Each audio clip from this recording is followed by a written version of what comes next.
Ons het dan nou ook een van die toppresteerders hier by ons in die ateljee. Ronay Koetser het vandag gehoor dat sy nie net 9 onderskeidings behaal het nie, sy is ook onder die top 5% landwyd in minstens 6 van haar vakke en in Afrikaans en besigheidstudies is sy onder die top 1%. Welkom hier by Nuus Ronay, baie geluk. Wanneer het jy die nuus gehoor en hoe het jy dit gevier? Weet jy, ons het teruggery van die Kaap af en toe net voor 12 by die huis gekom en toe kom die SMS deur. So ek het net by die huis gestop toe hoor ek my uitslaa. So die hele familie oorgenooi, bottel champagne oopgemaak en groot fees gevier. Wonderlik. Hoorie, wat is jou planne vir volgende jaar? Ek verstaan jou kop staan Stellenbosch se kant toe. My kop staan definitief Stellenbosch toe. Ek gaan bedryfsingenieurswese gaan swat. Daarso, so ja, dis die plan. Waarom het jy daarop besluit?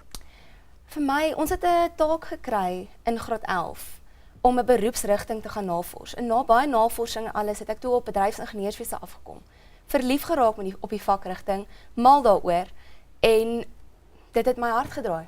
As jy nou so terugdink aan die eksamen, was daar 'n vak wat uitgestaan het as iets wat besonder moeilik was, 'n riller vraestel? Weet jy, vir my was almal maar moeilik, maar die wiskunde vraestel 2, die meetkunde, dit was my baie groot riller. Ek was nogal geskok. Het jou klasmaat saamgestem, het almal gesê dit was 'n moeilike een? Ons het kontak gehad daarna. Ons almal het gesê dit was nogal baie moeilik. Kon daarom nie so moeilik vir jou gewees het nie, want jy het nogtans jou onderskeiding behaal. As jy nou weer dink aan volgende jaar en universiteit en klasse wat vir jou voorlê. Vanjaar was Fees Must Fall beweging weer eens baie in die nuus gewees. Het dit jou keuses beïnvloed en hoe jy 2017 gaan benader? Weet jy, dis maar baie prominent en dit is iets wat mens in gedagte moet hou. Maar ek dink dat wat mens moet doen is jy moet net aangaan met jou keuses. Moenie laat dit in jou pad staan nie. Jy weet, laat die dinge gebeur, maar as jy net aanhou en fokus op wat jy moet doen, dan sal alles reg uitwerk. Julle geslag het dalk ook anders as julle ouers baie tegnologie tot julle beskikking gehad.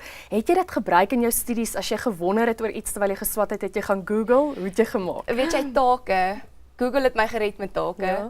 En veral as jy nie iets weet nie, jy sit dit net vinnig in Google Translate in, hy verander dit vir jou na Engels toe, jy weet presies wat aangaan, so dit het dinge baie makliker gemaak. Maar was dit nie dalk ook in 'n sin 'n probleem om heeltyd jou selfoon en tablet en sosiale media beskikbaar te hê nie? Moes jy vir jouself grense stel? Weet jy, dit is baie moeilik, baie selfbeheersing, want as daai liggie eers flits nie. So jy sit hom af, jy bær hom weg, dis 'n sekere tyd en dan swat jy doen jou huiswerk, doen jou take en dan na die tyd kan jy hom weer uithaal en ja. Dit klink asof jy baie gedissiplineerd te werk gegaan het. Het jy dalk raad vir die klas van 2017 hoe om 'n sukses van matriek te maak? Weet jy, 'n mens moenie begin werk net voor eindeksamen nie. Dit is deurlopend, dit is reg deur die jaar. So ek weet dit raak moeilik, dit raak hard, maar jy moet net kop afhou aangaan en as jy deurlopend werk, is dit die moeite werd. Kon jy daarom ook by ander aktiwiteite uitkom? Wat het jy gedoen om te ontspan tussendeur? Weet jy, baie aktiwiteite, die skool bied so baie aan. Ek het veral produksie gedoen. En dit is soos ons revue. Baie lekker, dans, sing, alles. So dit is wat ek nou maar buitemuurs gedoen het. Bietjie fotografie ook aan die kant, koerantredaksie, ek was betrokke daar.